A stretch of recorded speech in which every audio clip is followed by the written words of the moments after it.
Okay, so I never realized how important the way we ask questions is until after I had kids. I have a couple of chatty children.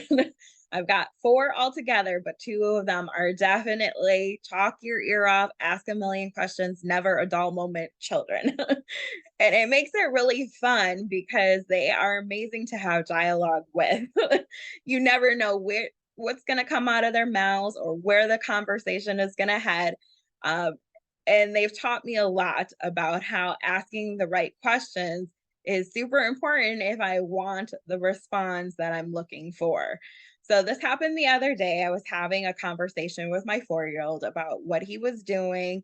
He then told me he was looking for his toy that he had just been playing with. And the other thing about these type of kids, what you've got any kids around you that are super chatty, is they tend to squirrel a lot as well. So I had asked him if he had it, and he said yes. And then 10 seconds later, he was telling me about how he didn't know where it was. So it kind of makes you do this double take because you're like, wait, what? I just asked you that, and you gave me a different answer. So the one thing that I've learned is that you have to really ask the right questions. You have to ask things like more specifically, things like, is your toy in your room? Or where did you last play with your toy? Because simply asking, where is your toy, does not get their gears going. And they kind of miss half of the question that you're asking because it's not specific enough. So asking a more specific question allows them to focus on the goal of identifying where their toy is or whatever specific question you're asking. So, as business owners, we often can feel a little squirreled as well, right? Because we're wearing all of these different hats.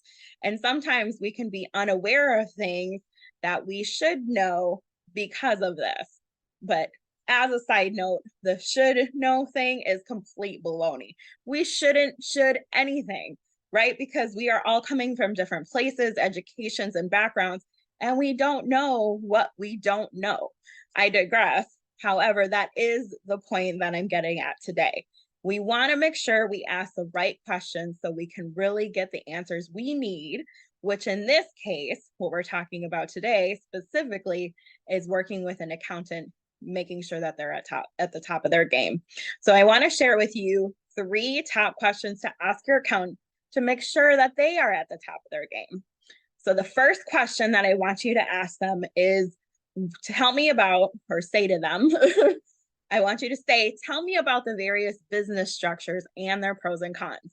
So, a good accountant should be familiar with the main business structures, which are sole proprietorships, partnerships, corporations, and nonprofits. And now I want you to keep in mind that LLCs are not recognized by the IRS. And so an LLC has to fall into one of these buckets from a taxation perspective. And your accountant would know that if they are at the top of their game. So even if you're a single member LLC, either you're considered to be taxed as a sole proprietorship or a partnership or an S or C corp, so one of the corporations. And you should be able to get that kind of a response from your accountant. So listen for that. The second question that I want you to ask them is, what is the Augusta rule? This is a very basic but not well-known tax strategy. And not all accountants offer comprehensive tax planning. So their answer to this question will indicate their stance on tax planning and their knowledge of effective strategies. And just so you know, this strategy allows you to rent your home to your business for up to 14 days a year. And now it's not quite as black and white as that, but again, the purpose of asking these questions is to see where your accountant is at, to see how proactive they are going to be on your behalf, and how knowledgeable they are about the tax code. Okay, last question that I want you to ask them. What are frequently overlooked business deductions? Now, again, you want to listen to make sure that they are talking specifically in regards to your business, right? If you're asking your accountant that you've been working with, they should have some kind of a answer that's related to your industry and your business specifically.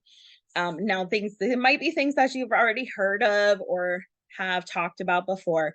But again, the purpose is to get get a gauge on where they are from a confidence standard, from a knowledgeable standard, so that you can make sure you're working with a professional that is in your corner. And especially with small businesses, this is really important. And not all accountants are specific to small business. Not all of them are knowledgeable about tax planning. And we want to make sure that you're working with the right person and the right organization that's going to be proactive on your behalf. And so these questions are going to give you a really good gauge of that, at least from a starting place.